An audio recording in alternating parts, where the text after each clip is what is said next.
it's about knowing that at any milestone or any courageous decision, there will be support on the other side, and you'll get there essentially.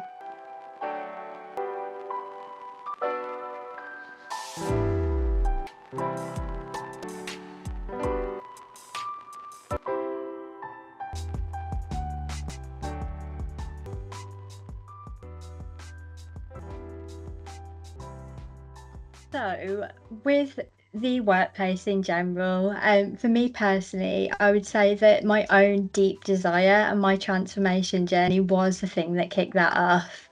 Um, when we start working, so for me personally, that was age 15, we tend to find that we're juggling so many things. And if we're kind of going to university, we're becoming educated, that working and career journey really does set the foundation for all of life's bigger things. So, relationships, having children, starting families, all of a sudden we start to get hit with so many different factors. And for me personally, I utilize self development and a lot of practices to support me on that journey. With my personal story, and just to touch on that a little bit, growing up in a lot of adversity and understanding how to manage overcoming the mental health challenges and balancing well-being in the workplace started to become incredibly challenging. I was all of a sudden put in a position where working life, balancing working life, and dealing with some of those experiences of adversity really pushed me to start addressing some of these things. So really, it actually started by having increased demands put on me, increased responsibilities.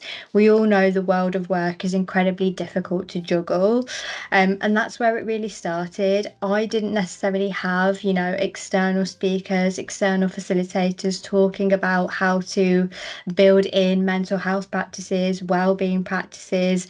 I was kind of, in a position where I had internal training within the workplace, internal support, but very little on that kind of well-being and personal development side. So it's actually came from more of an absence of it. So really, I try and fill that gap with what I would have needed to be able to build something now where I can come in and deliver workshops that are based on all aspects of well-being and personal development. So we actually have the tools ready to support us.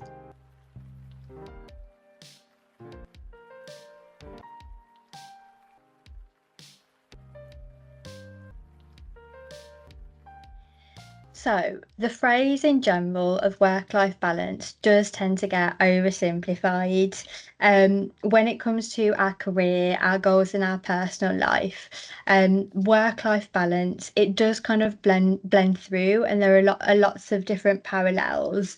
But it's essentially lots of different factors. So, time management being one, productivity being one, with my signature framework, which is all about goal setting.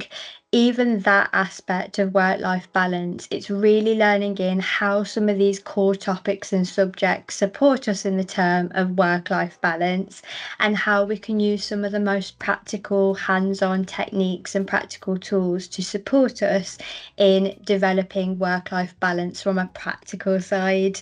So, for me personally, that works for tools like journaling, meditations, and incorporating some of the practical, tangible measurables that have been seen to have positive correlations to work-life balance in our work day.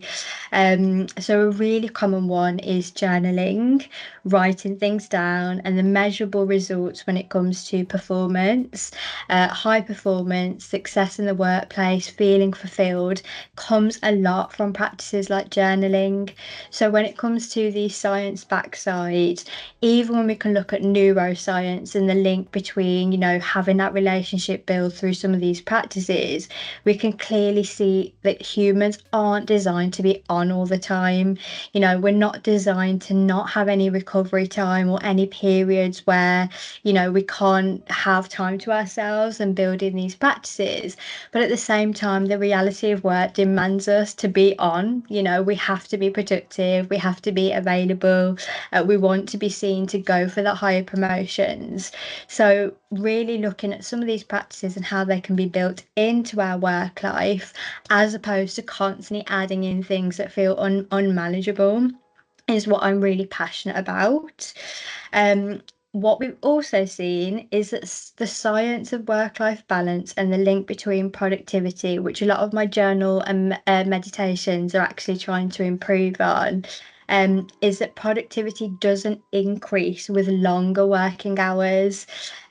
When we have better boundaries and stronger focus through having more practices like journaling and meditation, what we can see through incorporating intentional rest, is that we feel better supported with flexible working, we have better mental health, and what improves as a result is emotional intelligence.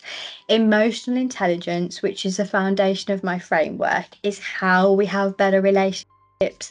It's how we have, how we fulfilled and purpose driven in our work.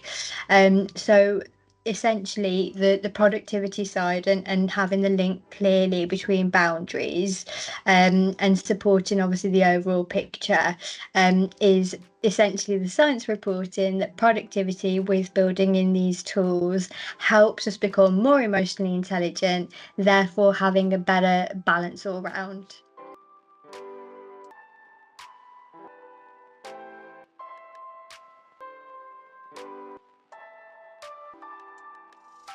So, people skills in general is a subject that for me personally, I've always tried to invest heavily into. Um, when we're on that journey of exploring kind of unknown territory, like new workplaces, pushing ourselves in our career, we need tools and we really need to understand how to engage with others, how to build better relationships, and how to achieve success purely through other people and being able to communicate and engage effectively.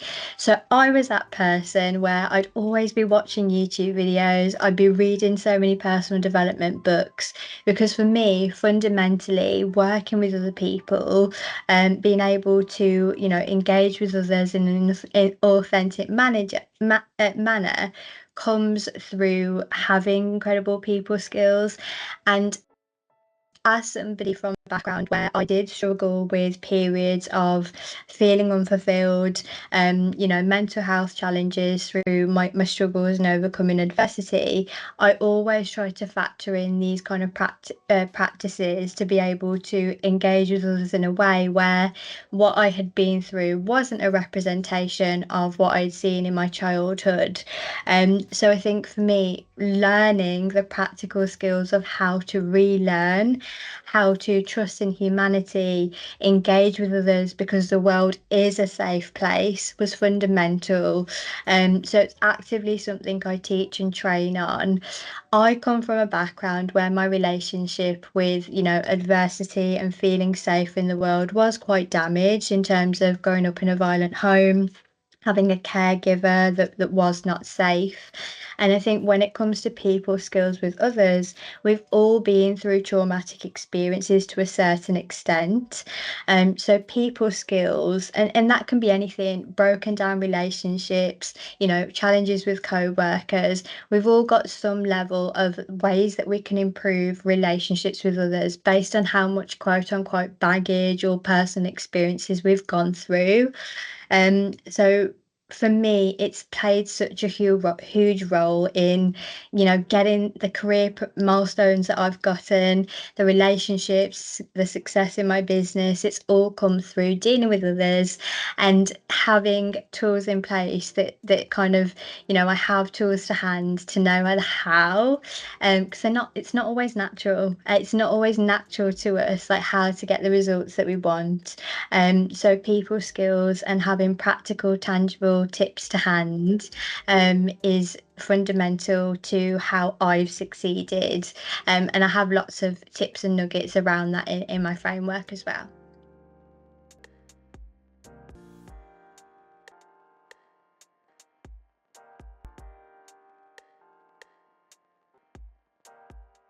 Yeah. So for me, I think the biggest aspect, and I guess what I'm most proud of, is the impact I've added just as a role model in empowering anybody that has gone through economic abuse, and just adding value to the current narratives, which are females starting businesses at the same rate as men, having severe lack of funding.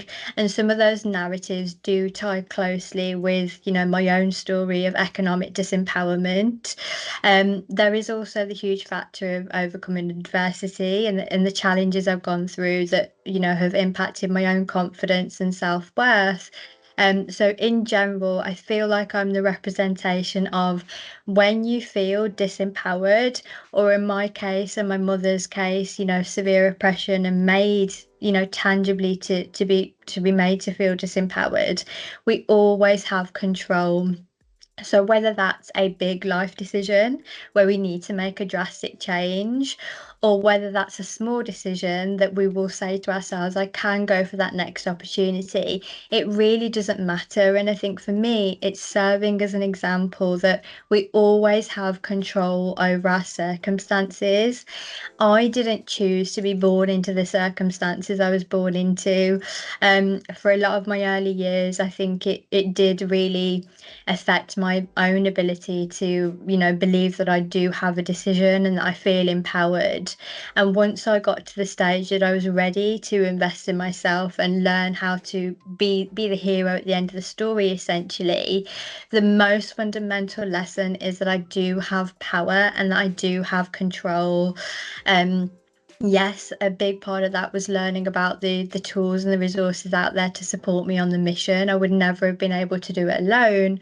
But the key takeaway is, no matter what somebody is struggling with or where you're at now, there is always X to get to. There is always a mountain to climb in all of our journeys. And sometimes we do need a bit of a nudge. Sometimes it's a lot more complex than just, a friendly nudge to say you can do this. But I think for me, going from somebody that would never have even imagined, supporting my mum financially, to flee one day, which was something I always wanted to do, all of the threats that came with that, and now being a person on the other side that is an example of somebody that is, courageous and at every step managed to kind of, fulfill my own lack of expectation of myself initially. I am the example of somebody that has gone through that journey. And I think the key take home is that no one's going to give us permission to change. We have to be that person that makes and creates change. And no matter what our limitation is, money's a common one, time's a common one, social circles is a common one. All of those are normal, and it's not about shrinking. It's about knowing that at any milestone or any courageous decision, there will be support on the other side, and you'll get there essentially.